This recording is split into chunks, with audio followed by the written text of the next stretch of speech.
All right, look at that. Oh, fantastic. YouTube, we're back. Dominick Izzo here in Chicago. Izzo Wing Chun. Hope you guys are doing well. All right, it's a hot pre-summer day. We're still in spring out here in Chicago. It's hot. It's hot. You're not going to see the lower half of my pasty white urinal complexion legs, but we'll get to that in a later time. All right, so one of the questions over the years has always been, why do Wing Chun people stand like this? What's the purpose of all this, right? It's one side, it's another side. That's the guard, all right? And all I want to do this as fast as possible. Remember, some of these videos I won't do demonstrative-wise because I believe you should be taking notes, taking what I say, go back to your school, and applying it and seeing if I'm full of crap or not, whether or not you can make it apply, right? So the number one thing is, what is this? What do we have here? This is our guard. Mun Sao, Wu Sao, asking hand, answering hand. From the other viewpoint, Wu Sao, Mun Sao, asking hand, answering hand. It's always thought that, you know, the front hand forms a barrier. It asks a question and this hand gives an answer. That's one of the positions of the concept behind that. It doesn't matter if it's this, doesn't matter if it's this. You saw in the video that I put up from several years ago, I approached two wrestlers and I was like this. There's no difference between this and this, right? It's just a change of position. It does affect your musculature a little bit as far as the pressure you're going to take in. But why do we do that? If you look in the first form, what do? You define center fighting line, left hand over right hand, and then you come up, right? Your right hand covers your left hand at that point. From a side view, it's left hand over right hand, and then you're covering up here. It's down and forward, and then up and forward. I talked about the spirals and everything. Things that we understand off the bat is that in this position, you're not extending all the way out. You're not extending all the way down. You're not rounding your shoulders out. You're keeping your shoulders kind of pinned back, going down and forward, up and forward. And you learn that your elbow at about a fist and a half length, or I say the hang loose sign, that's the distance where your body should be to where that's your full, this is where you're at your most power. This is full extension. This is a little bit regressed back, and it's going to take a little bit more, you know, muscle energy, if you will, to be able to compensate for whatever incoming energy is coming in. The whole point of this is between here, even further out, and all the way back in. This is a buffer. Let's call it this distance.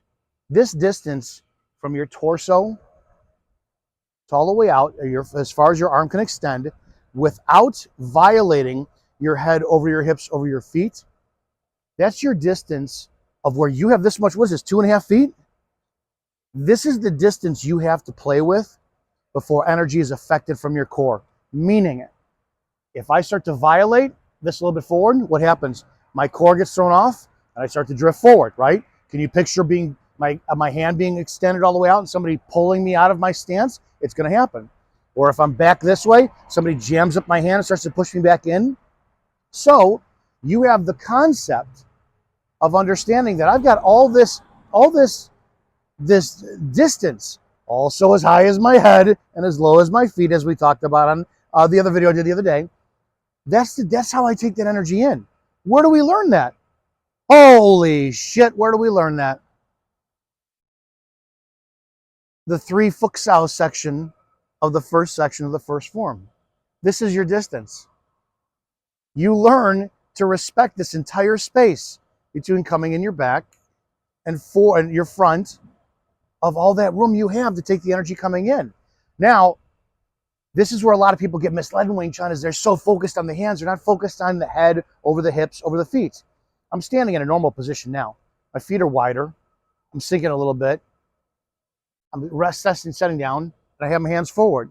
This could be a grappling right here, right? Grappling. You saw me in the video. I don't do this anymore because it violates. The head is now over my front foot, not my back foot, and it's not over my waist. I want this. I want this position. Where did we get that? It's in the pole form. It's in the pole form. That lowering your levels in the pole form, and I'm getting all over the place. So what are we talking about here from this position with the hands is? This is a Wing Chun stance. This is a Wing Chun stance. This is a Wing Chun stance. This is a Wing Chun stance. It doesn't matter what it is. The concept is, can you take a pulling, a pushing, or a striking? Doesn't matter how fast or slow the pulling and pushing is, or how fast and slow the striking is. Can you take that energy and deal with it between this space and here, all within this? without it affecting your core. That's why you learn when you do your footwork.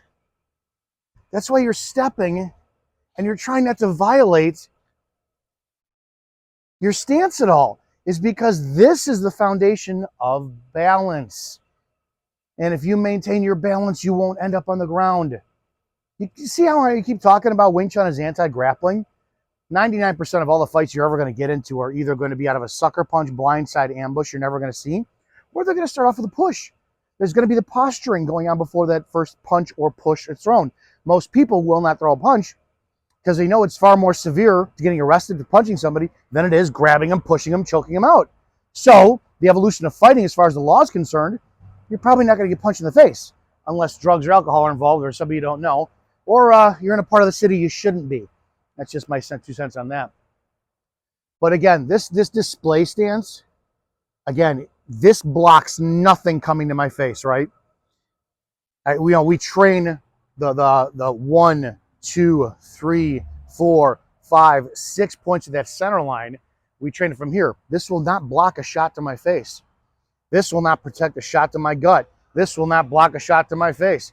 So you have to be conscious of the totality of this area, right? Oh, shit. Is that a third form application? Oh, man. Wing Chun's got the answers for everything, even though that third form application does have something to do with not knowing where you're at and recovering out of a bad position, and you just circumference the whole area. We'll get to that in time.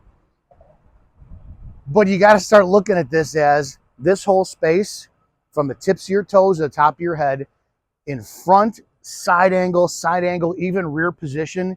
It's what you own. Picture yourself in that. What is that? I don't recall it.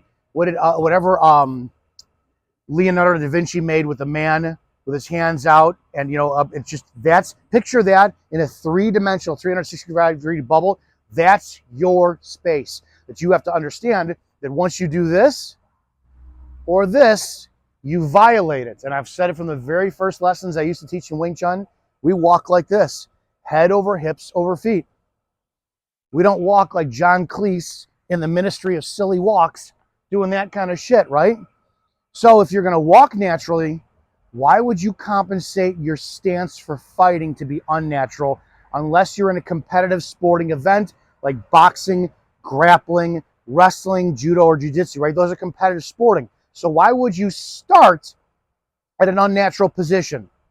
If you're in a fight that's going to be self-defense, you better start in a natural position, because ultimately you can always run from there and flee too if necessary.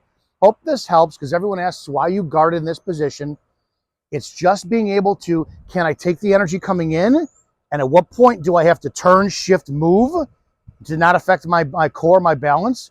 Can I extend it out without being lopsided or pulled forward? And again, yeah, I could demonstrate this stuff, but it has more value to me, you taking this back to your gym, than commenting in the comment section your experience with this. So what happens when you kept head over foot, hips over feet? Because then you'll be aware of your foot. Are you on your toes? Are you on your back foot? What happens when you're on your back, 70% of your back leg, and then you extend this all the way out? Can you be pulled forward? Can you be pulled back? You're going to have to start. Do you get now? The upper triangle and the lower triangle have to succinctly work together. They're synergistic. And these, they're just a barrier to prevent the energy that's coming in from taking your balance. I hope that makes sense. Comment in the comment section what you guys think and what you want to see. I'll see you on the next video.